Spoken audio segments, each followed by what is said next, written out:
আজই ডাউনলোড করুন আর এনজয় করুন আপনার পছন্দের শো।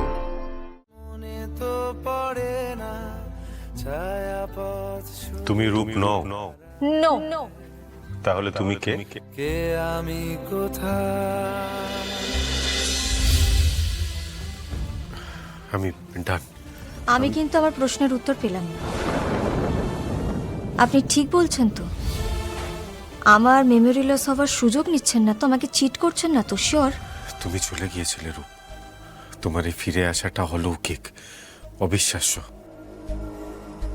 আমায় একটু ধাতস্থ হওয়ার জন্য তো সময় দিতে হবে রূপ। রূপ, তোর হলো? ও মা গো, কি সুন্দর লাগছে না তোকে দেখতে? হ্যাঁ দেখি, আমার সোনা মা।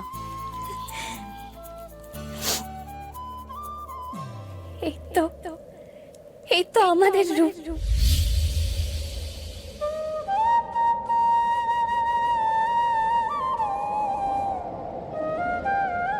সেই রূপ। ও কুন্তল, দে গঙ্গা জলটা দে।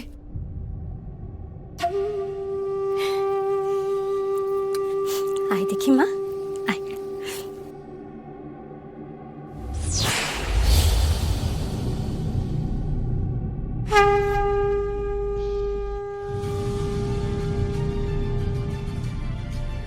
আচ্ছা, আমি না একটুখানি কনফিউজড।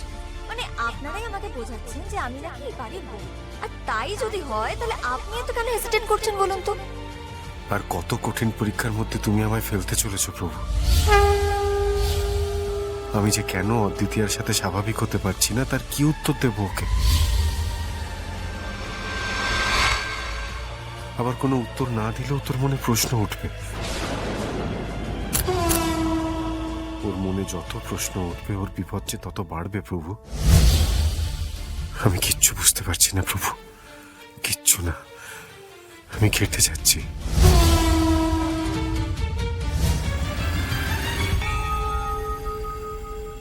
খুব আনন্দ হচ্ছে, একেবারে মারে মারে করে গুলে গুলে পড়ছো। আচ্ছা, তুই এসব কথা কি বলছিস কুন্তল? আমার মরা মেয়ে ফিরে এসেছে, আমার আনন্দ হবে না? ফিরে আসবে কেন? ও তো চলে গিয়েছিল, ওর জায়গাটা খালি হয়ে গিয়েছিল, এবং ওই জায়গাটাকে ভরাট করার জন্যই তো আমি এগিয়ে গেছি বাবা। তাহলে আমি কেন আমার জায়গাটা এখন ছেড়ে দেবো? আমি কি ফেললাম? আমার মন নেই? শোনো বাবা, আমি কিন্তু এখন এসব আর মেনে নেব না। ও যখন একবার গোড়াদাকে ছেড়ে দিয়েছে, তখন গোড়াদার উপরে এখন আগে আমার অধিকার। ওরা ফিরেও তাকায় না, আর এই মেয়ে অধিকার ফলাতে এসছে। অধিকার? কিসের অধিকার? শোন কুন্তল, আমি তোকে আগেও বলেছি, আবারও বলছি, রূপ থাকতে গোড়ার ওপর অধিকার রূপের, শুধু রূপের। হ্যাঁ, তোকে আমি ফুসলেছিলাম কারণ রূপ ছিল না তখন, তাই। শোন কুন্তল, যেন তেন প্রকারেণ এই বাড়ির সাথে একটা পাকাপাকি সম্পর্ক বজায় না রাখলে এ বাড়িতে থাকাটা অনিশ্চিত হয়ে পড়তো। তাই তোকে আমি ঠেলে দিয়েছিলাম গোড়ার দিকে। কিন্তু আমার রূপ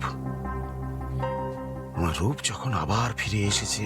রূপ রূপ রূপ রূপ রূপ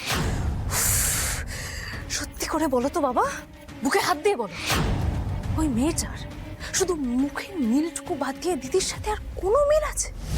পটো পটো করে ইংরেজি বলছে, ইয়ার মিয়ার কি সব বলে চিল্লামিল্লি করছে। আমার দিদি তো এরকম না। আচ্ছা আচ্ছা, আমি মানলাম ও সব ভুলে গেছে, গোড়াদাকে ভুলে গেছে, তোমাকে, মাকে, নিজের স্বামীকে ভুলে গেছে। এটা হতে পারে না বাবা। আমি বলছি শোনো, ওই মেয়েটা দিদির মতো দেখতে অন্য কেউ, দিদি না। না হলে আমি যেদিন তোমার কথা শুনে, হ্যাঁ তোমার কথা শুনে গোড়াদার হাত থেকে সিঁদুর পড়তে গেছিলাম, সেদিন আমি দিদির ভূতকে দেখলাম কি করে? কুন্তল, ভূত নয়, তুই সেদিন যেটা দেখেছিলি সেটা তোর বিবেক।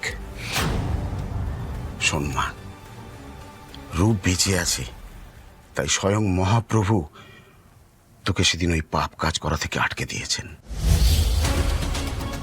জয় গৌর, জয় নিতাই। আর তুই ইংরেজি বলার কথা বলছিস, আমার রূপ কি ইংরেজি জানতো না? ওকে তোর মতো মুখ্য।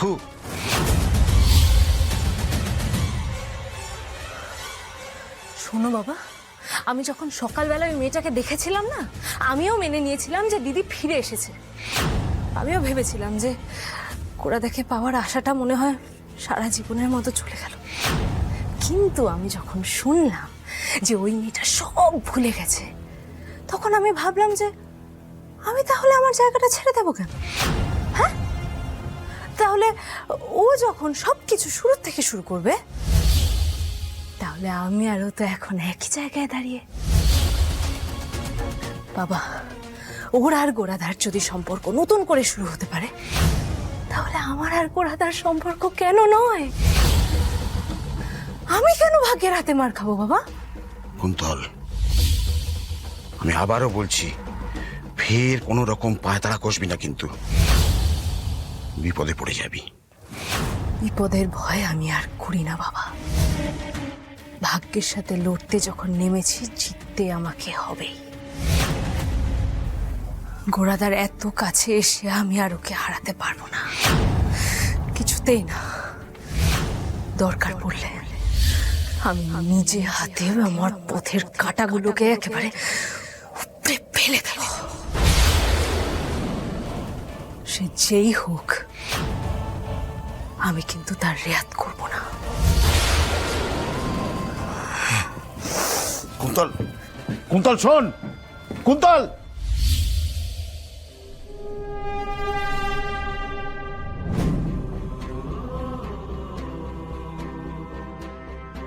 তুমি আমাদের রূপ।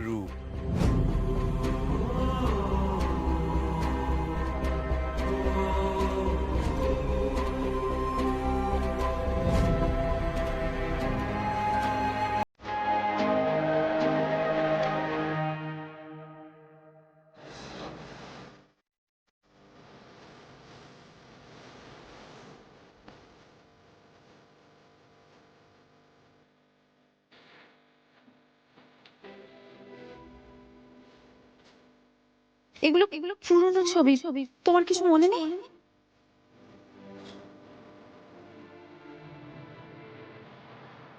এই গোড়া তোর বর?